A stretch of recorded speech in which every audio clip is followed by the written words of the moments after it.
యేసుని ప్రేమ ఛానల్కి స్వాగతం. దయచేసి ఈ ఛానల్ని లైక్ చేయండి, షేర్ చేయండి, సబ్స్క్రైబ్ చేయండి. వేద పాఠశాల రేడియో శ్రోతలకు క్రీస్తు యేసు నామములో శుభములు. ధర్మశాస్త్ర గ్రంథాలని పిలువబడిన మొదటి 5 గ్రంథాల ధ్యానాన్ని మనం ముగించుకున్నాం. ఆజ్ఞలు, కట్టడలు, శాసనాలు అనేక జీవన విధులతో నిండి ఉన్న కారణంగా ఈ 5 గ్రంథాలు ధర్మశాస్త్ర గ్రంథాలని పిలువబడ్డాయి. మోషే ద్వారా ఇవ్వబడిన కారణాన మోషే ధర్మశాస్త్రము అని కూడా పిలువబడింది. అయితే కట్టడలు, ఆజ్ఞలు, నీతి విధులతో పాటు మానవజాతి ప్రారంభం, సృష్టి ప్రారంభం మొదలైన విషయాలతో పాటు కొంత చరిత్రను కూడా తెలియజేస్తున్నాయి. కాబట్టి పాత నిబంధన యొక్క మొదటి 17 గ్రంథాలు చరిత్ర గ్రంథాలని మనం పిలవచ్చు. అయితే ఎందుకు హెబ్రీల చరిత్రను ఎంతగా మనం తెలుసుకోవాలి? ప్రత్యేకించి ఒకానొక చిన్న జాతిగా ఉన్న ఇశ్రాయేలు దేశమును గూర్చి ఎందుకు తెలుసుకోవాలి అనే ప్రశ్నలు మనకు ఒకవేళ కలుగవచ్చు. ఇట్టి చరిత్రను గూర్చిన 17 గ్రంథాలు ఎందుకు దైవ ప్రేరిత గ్రంథాలై ఉన్నాయి? ఈ ప్రశ్నలకు అనేక సమాధానాలు మనము దేవుని గ్రంథములోనే మనం చూడగలం. ఒక సమాధానమైతే కొరింథీ మొదటి పత్రిక 10వ అధ్యాయము 11వ వచనములో చెప్పబడుతున్నట్టుగా ఈ సంగతులు దృష్టాంతములుగా వారికి సంభవించి యుగాంతమందున్న మనకు బుద్ధి కలుగుటకై వ్రాయబడెను. మన ప్రశ్నలకు ఇదొక సమాధానం. ఈ వాక్యము క్రొత్త నిబంధనలోనిది అయినా పాత నిబంధనలోని సత్య సంఘటనల మూలంగా వ్రాయబడిందని వాక్యాన్ని అంగీకరించి గ్రహించే వారంతా ఒప్పుకుంటారు. ఈ సంగతులు వారికి సంభవించాయి అనేది చరిత్ర. చరిత్ర అంటే నిజంగా జరిగినవే కాని పుక్కిటి పురాణాలు కాదు, కట్టుకథలు కావు. ఈ విధంగా పాత నిబంధనలో నిజ దేవుణ్ణి తమ దేవునిగా కలిగొన్న జీవితాలే ఈనాటి ఉదాహరణలుగా, దృష్టాంతాలుగా, మాదిరిగా మనకివ్వబడ్డాయి. ఈ విధంగా దేవునికి లోబడి ఆశీర్వదించబడిన జీవితాలు మంచి ఉదాహరణలుగా, లోబడక శాపానికి గురి అయిన జీవితాలు హెచ్చరికలుగా మిగిలిపోయాయి. ఇవి యుగాంతం వరకు నిలిచే ఉదాహరణలు గనుక హెబ్రీ చరిత్రను ఇట్టి హెచ్చరికలు, ఉదాహరణల కొరకే మనము చదవవలసి ఉంటుంది. ఈ విధంగా వారికి సంభవించిన అంతటి నుండి మనము హెచ్చరించబడి మేల్కొల్పబడవచ్చు. హెబ్రీ చరిత్రను మనమెందుకు తెలుసుకోవాలి అనే దానికి రెండవ కారణము, దేవుడే మనిషిగా లోకరక్షకుడైన మెస్సియగా ఈ లోకానికి రావడానికి దేవుడు హెబ్రీ జాతిని ఎన్నుకున్నాడు. యేసు ప్రభు తెల్లవాడిగానో, నల్లవాడిగానో, ఎర్రవాడిగానో పుట్టలేదు గాని ఈ ప్రత్యేక జనాంగము ద్వారా ఉద్భవించాడు. దేవుడు అబ్రాహామును పిలిచినప్పుడు భూమి యొక్క సమస్త వంశములు నీ మూలముగా దీవించబడునని వాగ్దానం చేశాడు. దేవుని వాక్యము కూడా వారి యొద్ద నుండే సర్వలోకానికి వ్యాపింపజేయబడింది. దేవుడైన ప్రభు వారి మధ్యకు మనిషిగా రావడం, రక్షణ వారి యొద్ద నుండే ప్రారంభమైందని అనడం మాత్రమే గాక దేవుని వాక్యము కూడా వారి ద్వారానే ఇవ్వబడింది. క్రొత్త నిబంధన పత్రికల్లో పౌలు ఈ విషయం మాట్లాడుతూ దేవుని వాక్యము ఇవ్వబడిన ప్రారంభం కూడా వారితోనే అని తెలియజేశాడు. హెబ్రీ చరిత్రను గూర్చి మనము ఎందుకు తెలుసుకోవాలి అనడానికి మరి యొక్క ముఖ్య కారణం ఏమిటంటే, ద్వితీయోపదేశకాండము చివరి అధ్యాయాల్లో మోషే ఇశ్రాయేలీయుల అంత్య దినాలను గూర్చి లేక ఆయా జాతులచే చెరపట్టబడే పరిస్థితిని గూర్చి ప్రవచించాడు. అదేవిధంగా వారు తిరిగి తమ స్వదేశాన్ని చేరుకొనడం గూర్చి కూడా మోషే వ్రాశాడు. క్రీస్తు శకం 1948వ సంవత్సరంలోనే ఇశ్రాయేలీయులు స్వాతంత్ర్యం పొంది ఒక రాజ్యంగా మారింది. దేవుని ఏర్పాటులో ప్రాముఖ్యంగా ఉన్న ఇశ్రాయేలీయులు తిరిగి తమ స్వదేశానికి తిరిగి రావడం కూడా దేవుని సంకల్పమే. మోషే మొదలుకొని యెషయా, యిర్మీయా, యెహెజ్కేలు మొదలైన ప్రవక్తలు ఈ గంభీర సత్యాన్ని ప్రవచించారు. ఈ అంత్య దినాల్లో ఏమి జరుగునయుంది అని ఆశ్చర్యపడేవారు ఇశ్రాయేలు రాజ్య విషయాలపై తమ దృష్టిని నిలిపినట్లయితే మానవ జాతిని ఇశ్రాయేలీయుల ద్వారా ఏ విధంగానైతే దేవుడి పరిపూర్ణము చేయదలంచాడో అనే విషయం మనం అర్థం చేసుకోవచ్చు. మానవ జాతి పట్ల దేవునికి గల గొప్ప సంకల్పాన్ని ప్రవచన గ్రంథాలు, చరిత్ర గ్రంథాలు, క్రొత్త నిబంధనలోని పత్రికలు ఏకకంఠముతో తెలియజేస్తున్నాయి. అయితే మానవ జాతి పట్ల దేవుని సంకల్పములోని ముఖ్య స్థానములో ఇశ్రాయేలీయులు ఉంటూ ఉన్నారు. రోమాపత్రికలోని 9వ అధ్యాయం నుండి 11వ అధ్యాయం వరకు అతి ప్రాముఖ్యమైన ప్రవచన భాగములో ఒక దినాన ఇశ్రాయేలీయులంతా రక్షించబడి దేవుని వైపు తిరుగుతారని, దేవుడు వారి వైపు తిరుగుతాడని పౌలు తెలియజేశాడు. మెస్సియాను తిరస్కరించిన ఇశ్రాయేలీయులకు రోషము పుట్టించడానికి దేవుడు అన్యజనుల రక్షణకు అనుమతిస్తాడు. ఈ విధంగా ఇశ్రాయేలుకు రోషము కలిగించి వారిని రక్షించడానికి దేవుడు వారి వైపు తిరుగుతాడు. ఇది అంత్య దినాల యొక్క ఇశ్రాయేలు జాతి దృశ్యం. జకరియా గ్రంథం 8వ అధ్యాయములో 23వ వచనములో జకరియా ప్రవక్త ఆ దినములలో ఆయా భాషలు మాట్లాడు అన్యజనులలో 10 మంది ఒక యూదుని చెంగు పట్టుకొని, దేవుడు మీకు తోడుగా ఉన్నాడన్న సంగతి మాకు వినబడినది గనుక మీతో కూడా ఒత్తుమని చెప్పుదురు. బైబిల్ గ్రంథములోని ప్రవచనమంతటిని చదివినప్పుడు ఇశ్రాయేలీయులే ప్రవచనానికి మూలమై ఉంటారు. భౌగోళికంగా ఇశ్రాయేలీయులు తమ స్వదేశానికి తిరిగి రావడం వాక్యములో చూస్తాం. అయితే ఆత్మీయంగా వారు దేవుని వైపు తిరగడం అనేది వారు స్వదేశానికి సమకూర్చబడడానికి గూర్చిన ప్రవచనములో దాగి ఉంది.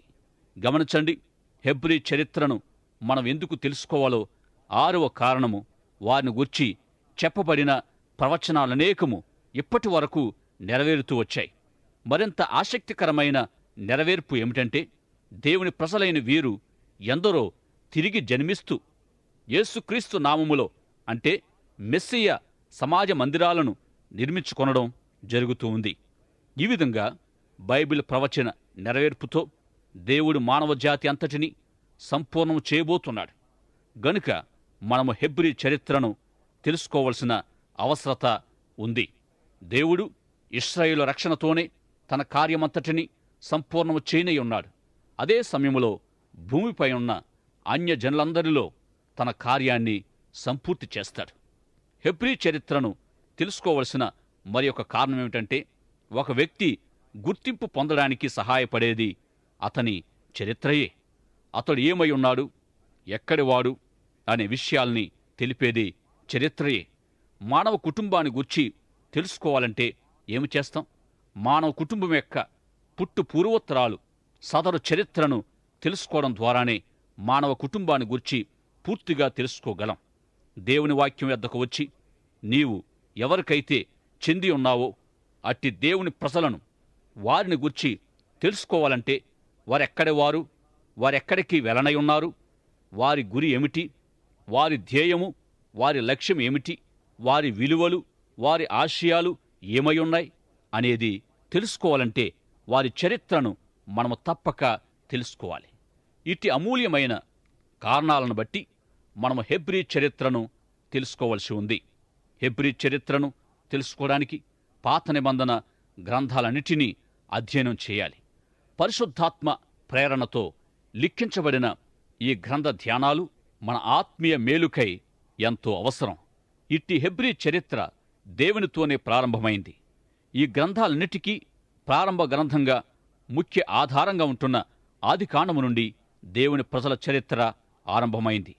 ఆదికాండం యొక్క సమాచారం ప్రకారం చూస్తే, ఆదామును మొదటి పురుషుని ద్వారా మానవ జాతి వెలుగులోనికి వచ్చింది.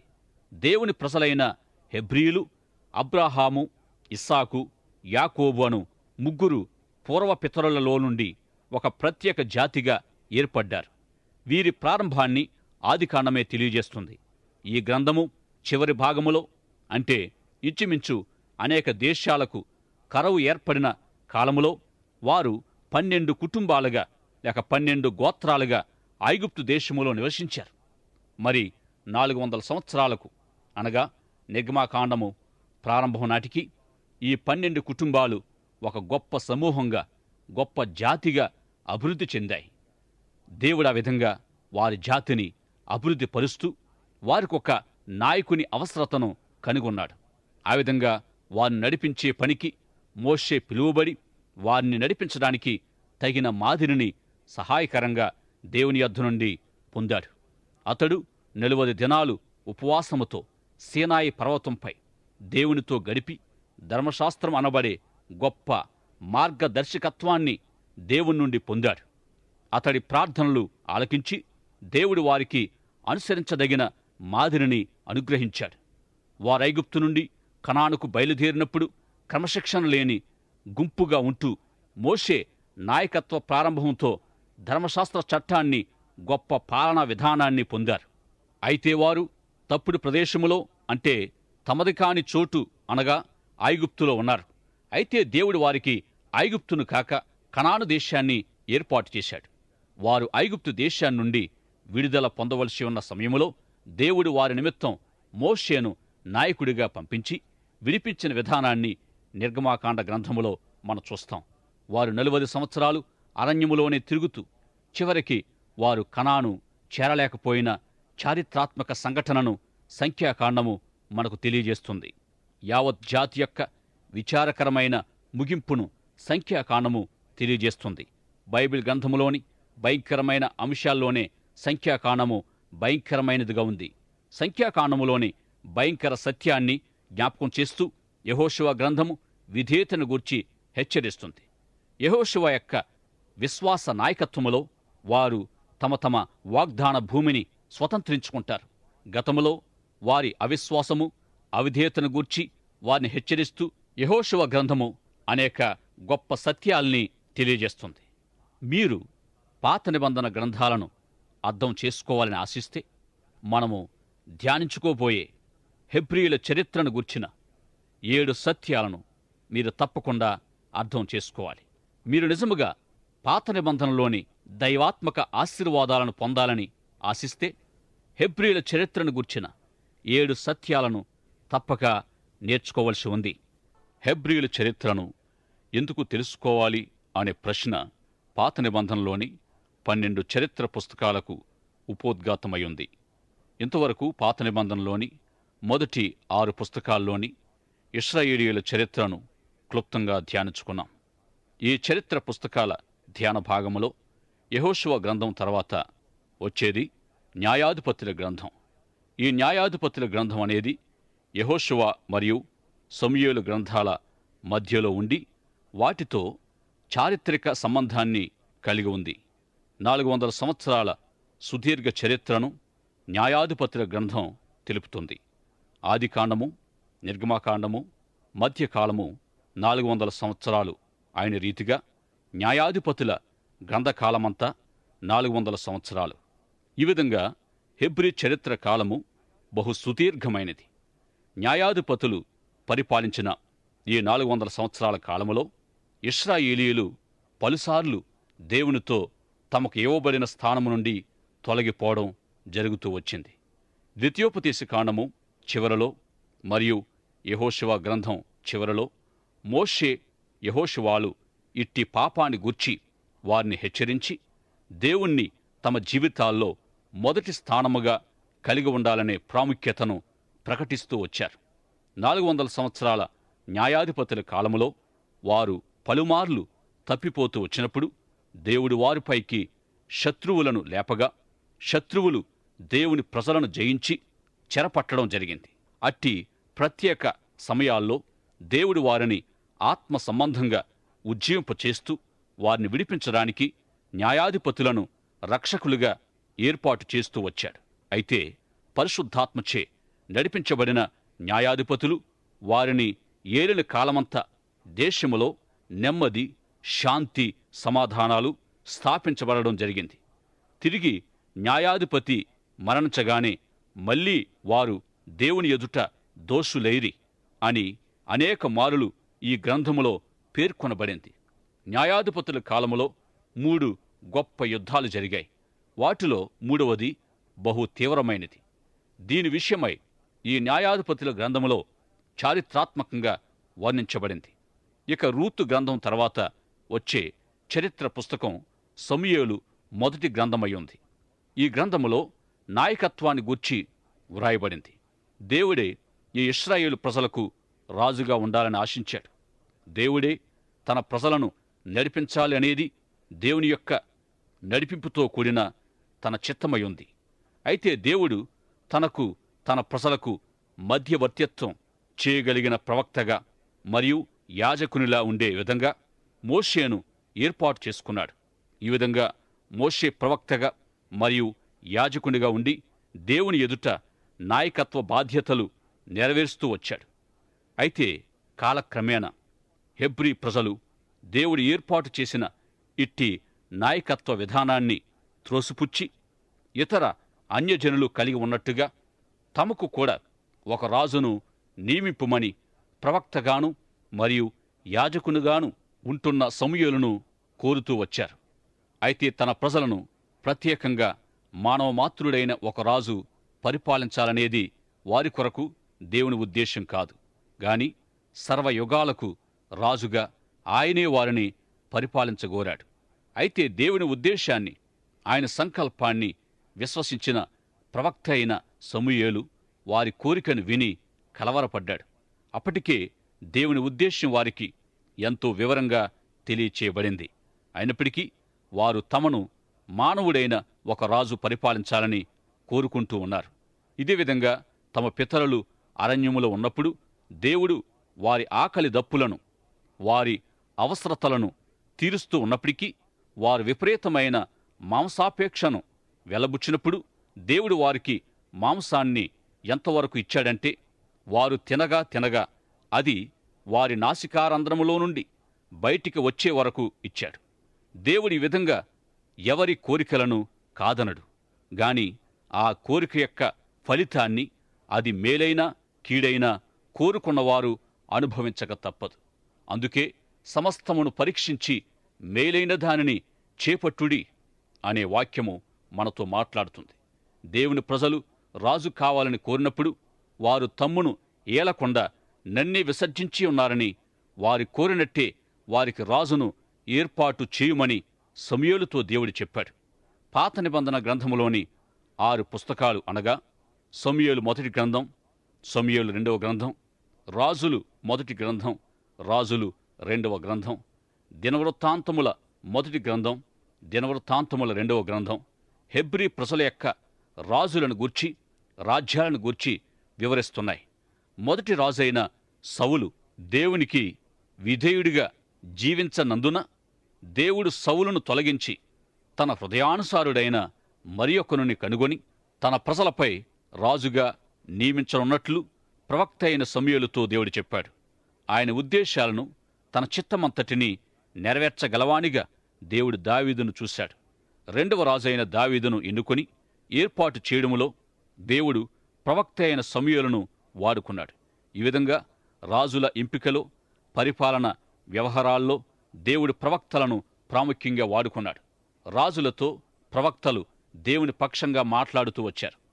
హెబ్రీయుల రెండవ రాజైన దావీదు దేవుని చిత్తమంతటిని నెరవేర్చడానికి ఇష్టపడిన దేవుని హృదయానుసారుడిగా జీవించాడు గనుక దేవుడు దావీదు ద్వారా తన కార్యాలు జరిగించాడు.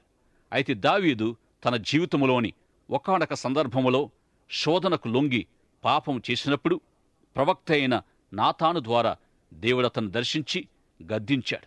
అయితే దావీదు ఎల్లప్పుడూ దేవుని చిత్తానికి లోబడే హృదయం గలవాడిగా దేవుని గద్దింపును, తీర్పును అంగీకరించి లోబడిన ఉత్తముడైన రాజుగా చరిత్రలో నిలిచాడు.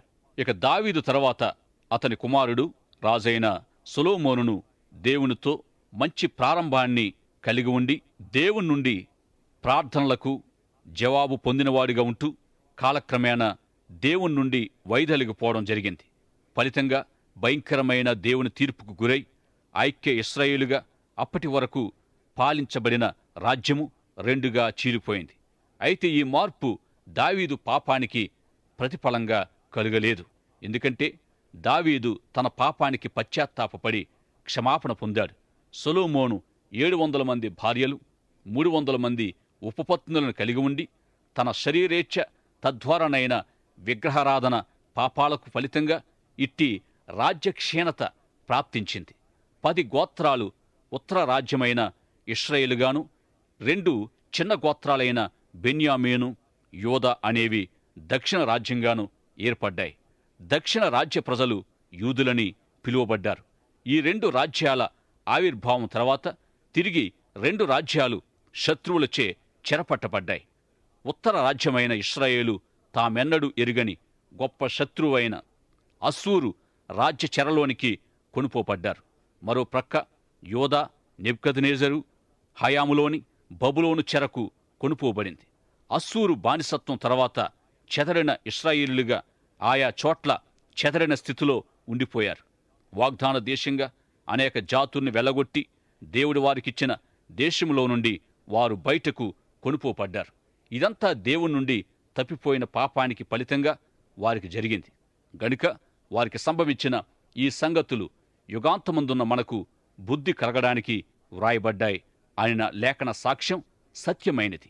యోదా ఇశ్రాయేలు అనబడిన ఉత్తర దక్షిణ రాజ్యాలు అస్సూరు బబులోనులచే చెరపట్టబడిన తరువాత అవి తిరిగి రాజ్యాలుగా ఏర్పడలేదు గాని కొన్ని మార్పులు సంభవించాయి. యిర్మీయా ప్రవక్త ప్రవచన ప్రకారం దేవుని ప్రజలు చెరపట్టబడిన 70 సంవత్సరాలకు ఘనుడైన పారసిక చక్రవర్తి కోరెష్ బబులోనును ముట్టడించి గెలిచాడు.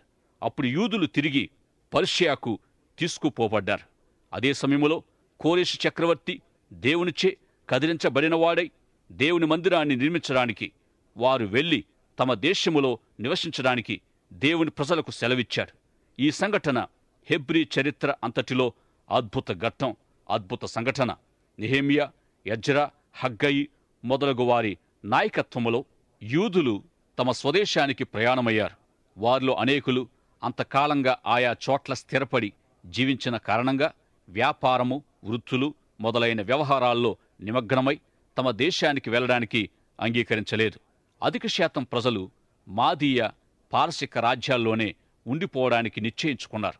ఇక్కడొక ఆసక్తికరమైన సత్యం ఏమిటంటే వారు రాజులను కోరుకున్నప్పుడు దేవుడు వారి కోరికను తీర్చాడు. కాని వారు అవధేలినప్పుడు దేవుడు వారి ద్వారా పని చేయలేకపోయాడు. వారిని ఎవరైతే చెరపట్టారో ఆ అన్యరాజుల ద్వారా కూడా పనిచేశాడు. దేవుడు హెబ్రీలైన వారి రాజుల ద్వారా కూడా పనిచేయగలడు. ఎవరైనప్పటికీ అన్యులైన తనవారైనా దేవునికి విధేయత ముఖ్యం. ఇక ఎస్తేరు గ్రంథం చరిత్ర గ్రంథాల్లో చివరిది.